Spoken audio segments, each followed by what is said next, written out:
ತಾಲೂಕಿನ ಸಕಲೇಶಪುರ ಜಾನಕೆರೆ ಕೊಡ್ಲಿಪೇಟೆ ಕೊಡಗು ಮಾರ್ಗವಾಗಿ ಸಂಚರಿಸುವ ರಾಜ್ಯ ಹೆದ್ದಾರಿ ತಡೆಗೋಡೆಗೆ ಗುದ್ದಲಿ ಪೂಜೆಯನ್ನು ಶಾಸಕ ಸಿಮೆಂಟ್ ಮಂಜುನಾಥ್ ನೆರವೇರಿಸಿದರು.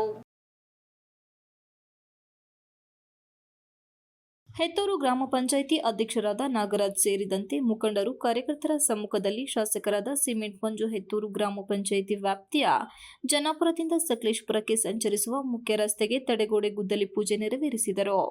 ಹಾಗೂ ಮಾಜಿ ಗ್ರಾಮ ಪಂಚಾಯಿತಿ ಅಧ್ಯಕ್ಷರಾದ ಪುಟ್ಟಸ್ವಾಮಿಗೌಡ ಹಾಗೂ ಕಾರ್ಯಕರ್ತರ ಸಮ್ಮುಖದಲ್ಲಿ ಹೊಸೂರು ಗ್ರಾಮ ಪಂಚಾಯಿತಿ ವ್ಯಾಪ್ತಿಯ ತಳಕಲುನಿಂದ ಮಲ್ಲಿದಿಣ್ಣೆಯವರೆಗೆ ಕಾಂಕ್ರೀಟ್ ರಸ್ತೆ ಕಾಮಗಾರಿ ಗುದ್ದಲಿ ಪೂಜೆ ನೆರವೇರಿಸಿದರು. ಹಾಗೂ ಹೊಸೂರು ಗ್ರಾಮ ಪಂಚಾಯಿತಿ ವ್ಯಾಪ್ತಿಯ ತಳಕಲು ಗ್ರಾಮದ ಪರಿಶಿಷ್ಟ ಜಾತಿ ಮತ್ತು ಪರಿಶಿಷ್ಟ ಪಂಗಡದ ಸಮುದಾಯದವರು ವಾಸಿಸುವ ಪ್ರದೇಶದ 300 ಮೀಟರ್ ಕಾಂಕ್ರೀಟ್ ರಸ್ತೆ ಕಾಮಗಾರಿಗೆ ಆಲೂರು ಕಟ್ಟಾಯ ಸಕಲೇಶಪುರ ವಿಧಾನಸಭಾ ಕ್ಷೇತ್ರ ಶಾಸಕ ಸಿಮೆಂಟ್ ಮಂಜುನಾಥ್ ರವರು ಗುದ್ದಲಿ ಪೂಜೆ ನೆರವೇರಿಸಿದರು.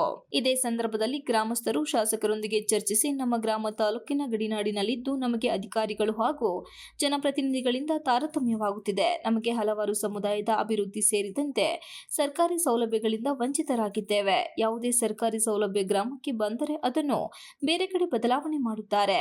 ತಾವು ಈ ಗ್ರಾಮಕ್ಕೆ ಮೂಲಭೂತ ಸೌಕರ್ಯ ಕಲ್ಪಿಸಿಕೊಡಬೇಕು. ಈ ಗ್ರಾಮಕ್ಕೆ ರಸ್ತೆ ಕಾಮಗಾರಿ ಆಗುತ್ತಿರುವುದು ಬಹುದಿನದ ಬೇಡಿಕೆಯಾಗಿದೆ ಎಂದು ಗ್ರಾಮಸ್ಥರಾದ ನಾಗರಾಜ್, ಡಿಎಸ್ಎಸ್ ಮುಖಂಡರಾದ ಶಿವಕುಮಾರ್ ತಿಳಿಸಿದರು. ಈ ಸಂದರ್ಭದಲ್ಲಿ ಧರ್ಮಯ್ಯ, ಸುರೇಶ್, ಶಶಿಕುಮಾರ್, ಚಿಂತನ, ಸವಿನಯ, ಜಯಮ್ಮ ಸೇರಿದಂತೆ ಗ್ರಾಮಸ್ಥರು ಇತರರು ಹಾಜರಿದ್ದರು. Ramesh, TV 46 Malenadu news, Sakleshpur.